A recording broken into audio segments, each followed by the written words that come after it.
పెద్ద నోట్ల రద్దు నిర్ణయం మెడికల్ ఇంజనీరింగ్ కాలేజీల యాజమాన్యాల్లో ప్రకంపనలు సృష్టిస్తోంది. మేనేజ్మెంట్ కోటా సీట్ల భర్తీలో భాగంగా ఎలాంటి రసీదులు లేకుండా డొనేషన్ల రూపంలో వసూలు చేసిన సొమ్మును ఇప్పుడు ఎలా చలవణలోకి తేవాలో అర్థం కాక యాజమాన్యాలు తలపట్టుకుంటున్నాయి. ఇటీవల మెడికల్ ఇంజనీరింగ్ మేనేజ్మెంట్ కోటా కింద వసూలు చేసిన డొనేషన్ల డబ్బులో కొంత మొత్తాన్ని కొన్ని యాజమాన్యాలు మాత్రమే బ్యాంకులో వేస్తున్నాయి.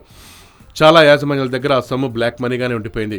ఇప్పుడు వాటిని ఎలా చలామణిలోకి తేవాలో అర్థం కాక ఆందోళనలో పడ్డారు. బ్యాంకుల్లో వేయని సొమ్ము మాత్రమే కాదు, బ్యాంకులో డిపాజిట్ చేసిన సొమ్ముకు లెక్కలు అడిగే అవకాశం ఉండటంతో ఇప్పుడు యాజమాన్యాల్లో గందరగోళం నెలకొంది.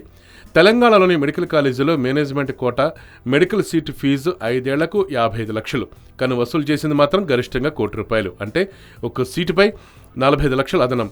మేనేజ్మెంట్ కోటా సీట్లలో ఒక్క సీటు కనీసం 25 లక్షల నుంచి 45 లక్షల వరకు యాజమాన్యాలు డొనేషన్ల రూపంలో వసూలు చేశారు. అంటే లెక్కల్లోకి రాని దాదాపు 480 కోట్ల డబ్బు యాజమాన్యాల వద్ద ఉండిపోయిందన్నమాట. ఎంబీబీఎస్లో 1200 వరకు మేనేజ్మెంట్ కోటా సీట్లను భర్తీ చేశారు. ఆంధ్రప్రదేశ్లోనూ సేమ్ సిచ్యువేషన్. అక్కడ 2300 మెడికల్ సీట్లలో 1150 సీట్లను మేనేజ్మెంట్ కోటా కింద భర్తీ చేశారు. ఒక్కో సీటుపై అదనంగా 40 లక్షల దాకా వసూలు చేశారు. ఈ లెక్కన అక్కడ 450 కోట్ల లెక్కల్లోకి రాకుండా యాజమాన్యాల వద్ద ఉండిపోయింది. ఇక తెలంగాణ, ఏపీలోని డెంటల్ కాలేజీల్లోనూ 1300 వరకు సీట్లను మేనేజ్మెంట్ కోటాలో భర్తీ చేశారు.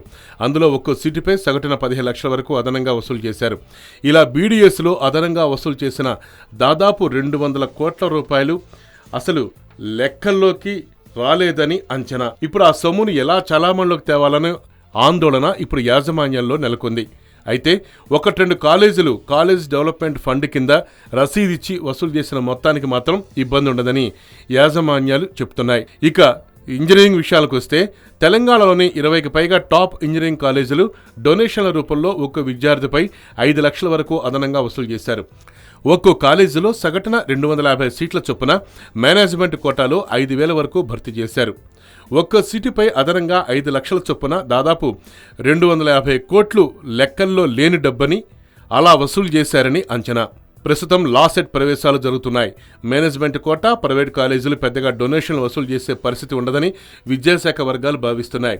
ఇప్పుడు తల్లిదండ్రుల వద్ద నగదు రూపంలో పెద్దగా డబ్బు అందుబాటులో లేకపోవటం వల్ల భారీ మొత్తంలో డొనేషన్లు చెల్లించి కాలేజీలు చేర్చే పరిస్థితి ఉండదు. దీంతో యాజమాన్యాలు డొనేషన్లు పెద్దగా తీసుకునే అవకాశం ఉండదన్న భావన నెలకొంది. మొత్తానికైతే ఇది సామాన్య విద్యార్థులకు, మధ్యతరగతి కుటుంబీలకు వరం లాంటిది. మోడీ తీసుకున్న నిర్ణయాన్ని సర్వత్రా హర్షం వ్యక్తం చేస్తున్నారు. YoYo News, Hyderabad.